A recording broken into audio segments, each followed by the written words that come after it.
Hello friends, എല്ലാവർക്കും പുതിയൊരു വീഡിയോയിലേക്ക് സ്വാഗതം. ഇന്ന് നമ്മളെ വീടിൻ്റെ ഓരോ ഘട്ടങ്ങൾ പുതിയൊരു സീരീസ് ആയിട്ട് നമ്മൾ തുടങ്ങിയിട്ടുണ്ടായിരുന്നു. അപ്പോൾ അതിൽ മൂന്നാമത്തെ വീഡിയോയുമായിട്ടാണ് വന്നിട്ടുള്ളത്. അപ്പോൾ ആദ്യം നമ്മൾ ജാളി വെക്കുന്നതിനെ കുറിച്ചുള്ള വീഡിയോ ചെയ്തിട്ടുണ്ടായിരുന്നു. രണ്ടാമത് നമ്മൾ സീലിംഗ് ഓട്, അതേപോലെ തന്നെ ഓട് വിരിക്കുമ്പോൾ എന്തൊക്കെ ശ്രദ്ധിക്കണം എങ്ങനെയൊക്കെ എന്നുള്ളതിൻ്റെ വീഡിയോ പറഞ്ഞിട്ടുണ്ടായിരുന്നു. ഇന്ന് നമ്മൾ വീടിന് മെറ്റൽ സ്റ്റെയറാണ് ഞാൻ വെക്കുന്നത്. അപ്പോൾ അതിൻ്റെ കുറച്ച് ഡീറ്റെയിൽസും കാര്യങ്ങളുമാണ് ഇന്ന് ഷെയർ ചെയ്യുന്നത്. അപ്പോൾ അതിൻ്റെ മുന്നേ നമ്മൾ ഓരോ അപ്ഡേഷൻസ് എന്ന് പറഞ്ഞാൽ നമ്മളിപ്പോൾ ഇവിടെ ചെയ്തിട്ടുള്ളത് കോമ്പൗണ്ട് വാൾ ഏകദേശം ഫുള്ളായിട്ട് കെട്ടിയിട്ടുണ്ട്. അപ്പോൾ ഞാൻ കുറച്ചൊക്കെ വെള്ളം നിൽക്കുന്ന ഒരു ഏരിയ ആയതുകൊണ്ട് മാക്സിമം നല്ല പൊക്കിയിട്ടാണ് തറ ചെയ്തിട്ടുള്ളത്. നിങ്ങൾക്ക് തന്നെ നോക്കിയാൽ അറിയാൻ പറ്റും. അപ്പോൾ ഞാൻ എന്താ ചെയ്യണമെന്ന് വെച്ച് കഴിഞ്ഞാൽ, ഈ സിറ്റ് ഔട്ട് നിൽക്കുന്ന ഭാഗം മാത്രം നമ്മൾ മണ്ണിട്ട് ഉയർത്തിയിട്ട് ബാക്കിയൊക്കെ ഒരേ ലെവലിൽ നിർത്തുകയാണ്. അപ്പോൾ വീട് നിർമ്മിക്കുന്ന ആൾക്കാർ ആദ്യം ശ്രദ്ധിക്കേണ്ട ഒരു സംഭവമാണ്, നിങ്ങൾക്ക് വീടിൻ്റെ ഫൗണ്ടേഷൻ എത്രത്തോളം ഉയർത്തി ചെയ്യാൻ പറ്റുമോ അത്രയും ഉയർത്തി ചെയ്യുക എന്നുള്ളത്.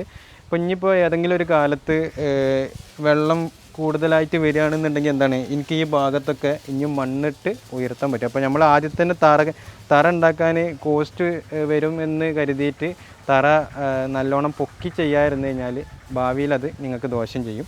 അപ്പോൾ ഞാനിപ്പോൾ ചെയ്തിട്ടുള്ളത് ഈ ഒരു ഭാഗത്ത് ഒരു ബൗണ്ടറി പോലെ ഇങ്ങനെ കെട്ടിയിട്ട് ഇത് ഫുള്ളായിട്ട് മണ്ണ് ഫില്ല് ചെയ്യുകയാണ്. അപ്പോൾ ഇവിടെ നിന്നാണ് നമ്മൾ എൻട്രൻസ് കാര്യങ്ങളൊക്കെ ഈ ഭാഗത്തു നിന്നാണ് വരുന്നത്. പിന്നെ ആ ഒരു ഭാഗത്ത് ഇതൊക്കെ നമ്മൾ ഓട് പർച്ചേസ് ചെയ്തിട്ട്, അപ്പോൾ അതിൽ ബെൻഡും കാര്യങ്ങളും ഉള്ളതാണ്. അപ്പോൾ ഞാൻ ഇവിടെ വെച്ചാണ് നമുക്ക് എന്തെങ്കിലും ഉപയോഗപ്പെടുത്താം. അപ്പോൾ ഇവിടെയൊക്കെ ജാളിയാണ് ബൗണ്ടറി വാളിൽ വരുന്നത്. പിന്നെ അതേപോലെ തന്നെ 2 ഗേറ്റ് വരുന്നുണ്ട്.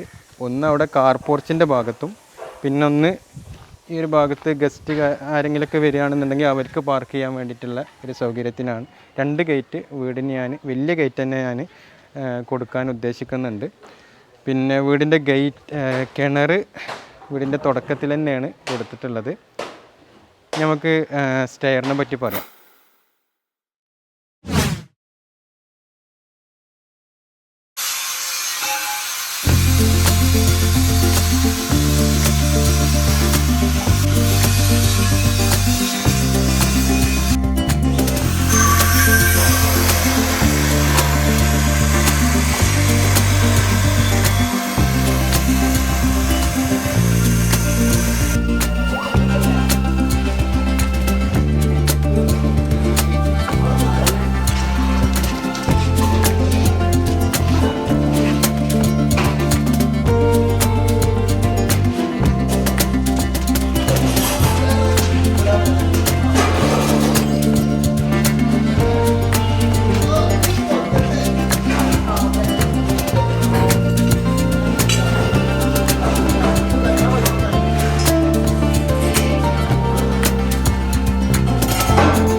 അപ്പോൾ ഇതാണ് നമ്മളെ സിമ്പിളായിട്ടുള്ള സ്റ്റെയർ.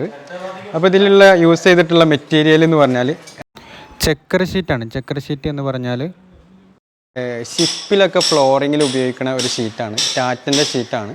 അപ്പോൾ ഞാൻ ഉദ്ദേശിക്കുന്നത് ഇതേപോലെ നിലനിർത്താനാണ്. അപ്പോൾ ഇതിൻ്റെ മേലെ ടൈലോ കാര്യങ്ങളോ ഒന്നും ഉണ്ടാവില്ല, ഇതേപോലെയാണ് നമ്മൾ നിലനിർത്തുന്നത്. അപ്പോൾ നമ്മളെ വർക്കർ സനീഷേട്ടൻ ഇവിടെ ഉണ്ട്. സനീഷേട്ടനാണ് ഈ വീട്ടിലെ ഒരു 80% വർക്കും ചെയ്തിട്ടുള്ളത്. ഓടിൻ്റെ വർക്ക് നമ്മൾ നേരത്തെ കാണിച്ചിട്ടുണ്ടായിരുന്നു, ജാലി വർക്ക്, വിൻഡോൻ്റെ വർക്ക്, അങ്ങനെ ഒരുപാട് വർക്ക് സനീഷേട്ടനാണ്. സനീഷേട്ടൻ ഇവിടെ നിന്ന് പോകില്ല എന്നൊക്കെയാണ് പറഞ്ഞത്. പിന്നെ അപ്പോൾ ഇത് സപ്പോർട്ട് ചെയ്ത് നിൽക്കുക എന്ന് പറഞ്ഞാൽ, ഇതിപ്പോൾ നമ്മളിങ്ങനെ സെറ്റ് ചെയ്തിട്ടുണ്ട്.